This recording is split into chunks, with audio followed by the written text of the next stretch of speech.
Welcome everybody, and I am Defeater of Souls, and today, to celebrate the fact that a little bit ago the Dragon Quest 1 and 2 HD-2D Remake released, I thought it'd be fun to rank all the new monsters that were introduced in the original Dragon Quest game. Now, what exactly do I mean by this? Well, I take a look at the 14 unique sprites that were created, and the monsters associated with them, and rank them based on how unique and iconic I think they are. Now, of course, it is important to notice that what I consider to be recognizable is not exactly what is recognizable to the eyes of the populace, and ultimately this video is my opinion. Also, I normally talk about Dragon Quest Monsters content, so there's gonna be bias for the monsters that actually appear in Dragon Quest Monsters games.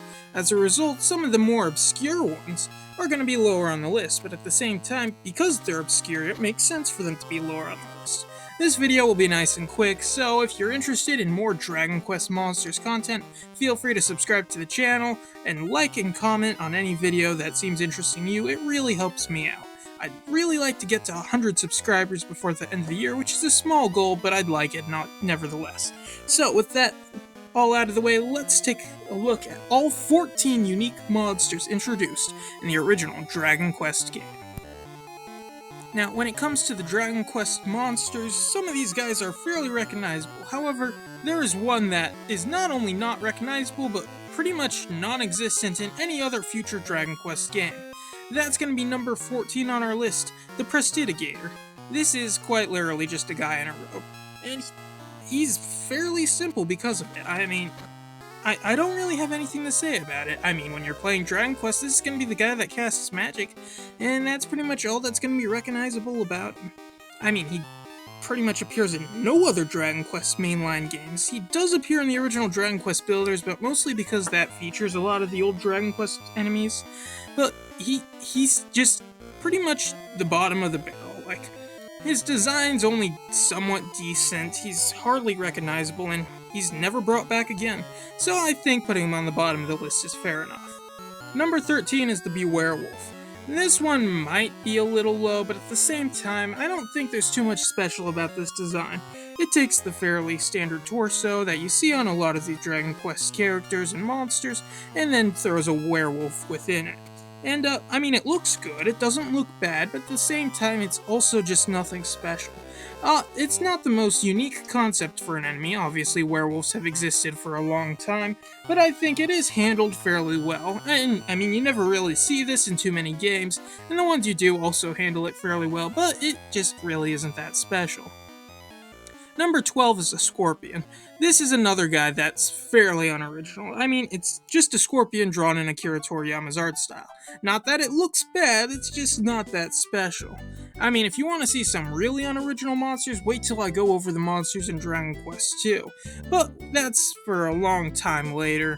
Right now, let's just focus on the fact that this is quite literally just an insect. I mean, it's a good-looking insect, sure. Is it annoying when you're fighting one and it keeps paralyzing you? Maybe, but at the same time, design-wise, it's just an insect. Number 11 is the Lunatic. Now we're starting to get to the monsters that actually appeared in other games. And the Lunatic, he's kind of the exception. Now, I really like the Lunatic's design. He kind of reminds me of some kind of Lovecraftian entity, and honestly, I love it for that. However, it's just a little too complicated. I mean, you have a lot of things going all over the place, and as a result, the design kind of gets a bit jumbled. And, in the end, it leads to not appearing in too many games. Now, it does appear in multiple mainline games, which is more than a few of these guys can say, but yeah, it also doesn't have a lot of palette swaps. Normally, the average amount of palette swaps in this game is 3. Lunatic is one of the few ones with 2, probably because there's not a lot to work with here. Number 10 is the Knight Errant. This guy is one of multiple versions, and also there's a mini-boss version of him, of a different palette swap of him somewhere in the game. I don't remember where, because it's been a little bit since I've played.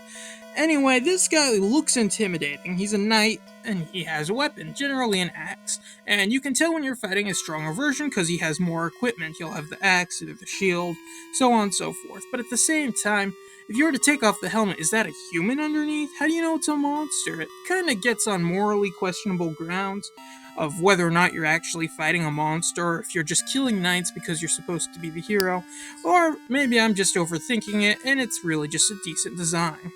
Number 9, the Droll. The fact that this guy reappeared on Dragon Quest XI is pretty much the only reason why he's this high on the list. I mean, he's really ugly, but that kinda makes him cute in a derpy sort of way.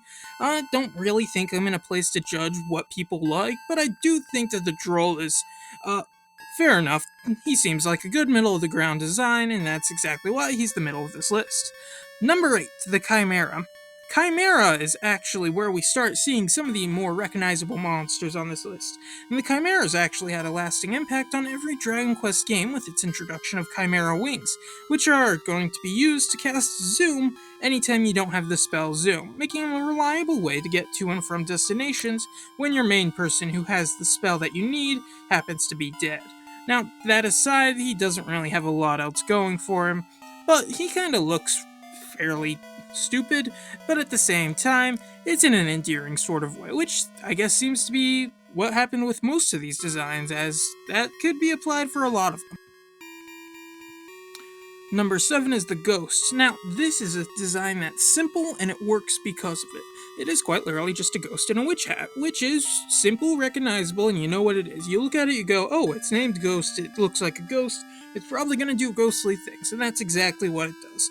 I mean, it's simple, straight to the point, and it reappears in multiple games, so that's a good design for me. Number 6, the Skeleton. This guy's also fairly simple. It takes the same torso that you had a werewolf in, and instead of having a big beast inside, you got a bunch of bones.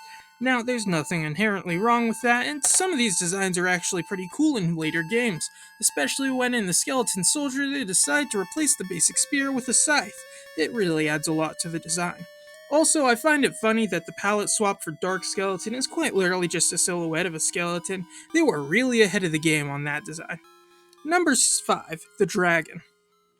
Now, in a game called Dragon Quest, you'd expect the dragons to be top notch, and this dragon does not disappoint. The Green Dragon was a mini boss, and is required in order to save the princess in the original Dragon Quest game, so it makes sense that he looks pretty good. The other dragons that you see are generally endgame encounters in that game, and they've come to reappear in multiple games since, and honestly, I think it's simple and straight to the point. You look at it and you go, yep, that's a dragon, and that's exactly what it needs to do. Number 4, the Golem.